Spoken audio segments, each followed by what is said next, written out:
Dites-moi ce que vous pensez quand vous voyez cette photo.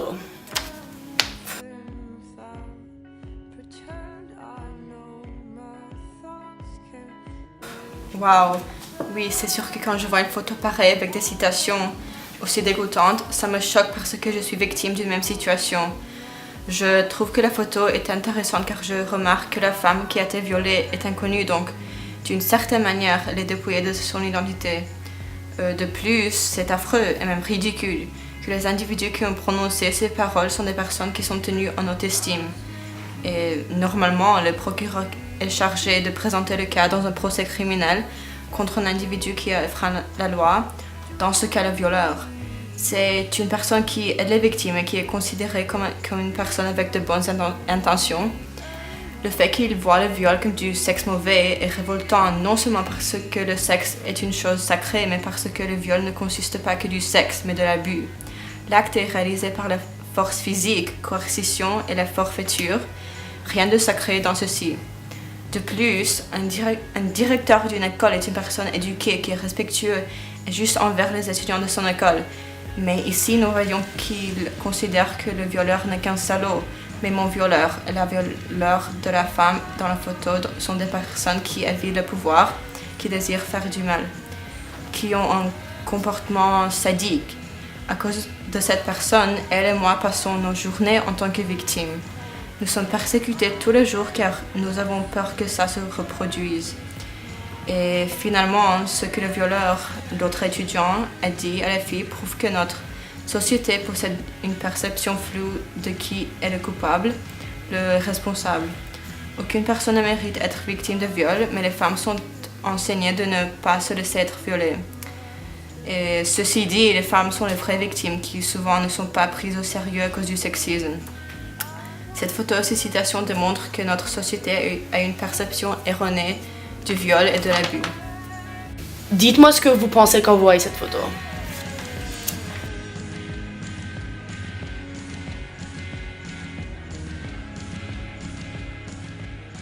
Wow.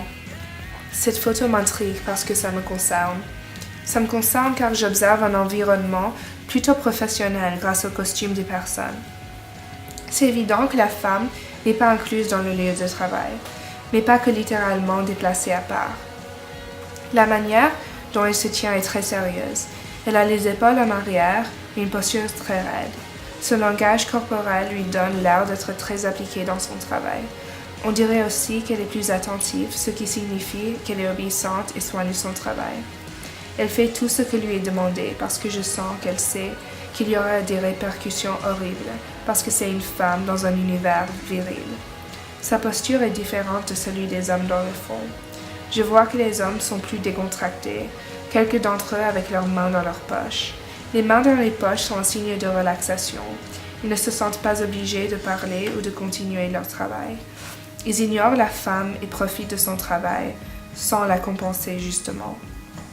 Aussi, dans notre passé, les Africains-Américains ont été maltraités et considérés inférieurs aux Blancs. Mais dans cette situation, nous voyons que la femme a pris la place de l'individu inférieur, car elle est exclue. Les hommes dans cette photo, qui sont noirs et blancs, sont de plus importance que la femme. Aussi, ils sont dans un groupe tandis que la femme, qui est toute seule. Ceci renforce l'idée d'isolement que la femme endure au travail. D'une manière, elle n'est pas respectée, comme moi dans ma vie de travail.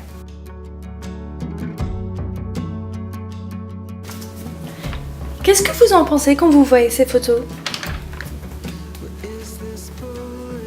Wow. Oh là là, c'est presque choquant, c'est presque dégoûtant même de voir cette photo.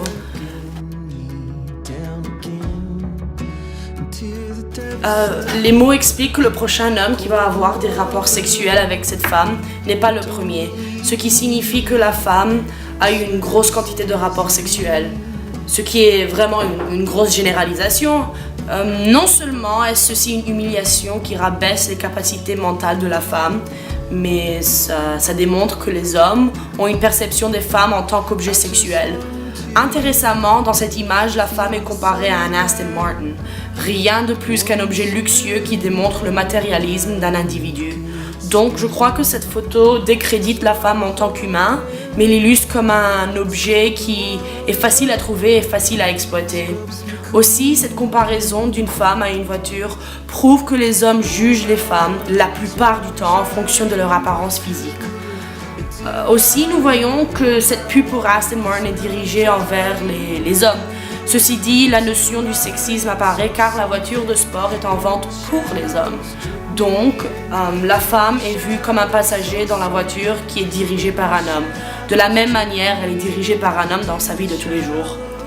Finalement, la position des jambes de la femme est très vulgaire. Ça représente la femme comme un individu qui désire que le sexe dans sa vie et qui n'a aucun objectif de réussir. C'est une photo qui démontre que les hommes ont une perception erronée de ce que les femmes représentent.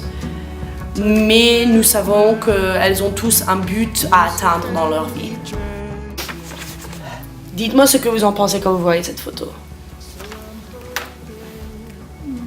D'abord, je suis pas du tout d'accord. Même un peu choquée par cette image.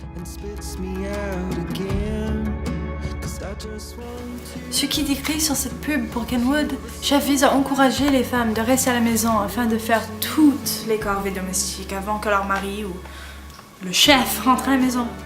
Aussi, cette image démontre que le seul avantage d'avoir une femme, c'est pour avoir tout le travail fait à la maison.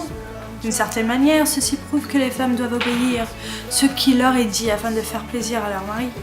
De plus, sur la photo, l'homme a son dos en face de la femme, tandis que la femme souriante tient son mari avec amour.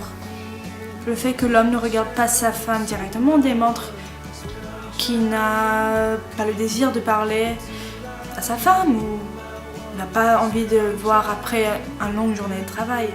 Le dos tourné envoie un message très fort, non verbal, celui de l'isolement et le désir d'être tout seul sans sa femme. Finalement, ceci encourage les femmes de ne pas avoir leur propre carrière, mais de vivre avec un seul objectif, faire tout ce que leur mari veulent. Être une femme comme elle ne veut pas dire que je suis un esclave, mais une femme qui aime s'occuper de sa famille.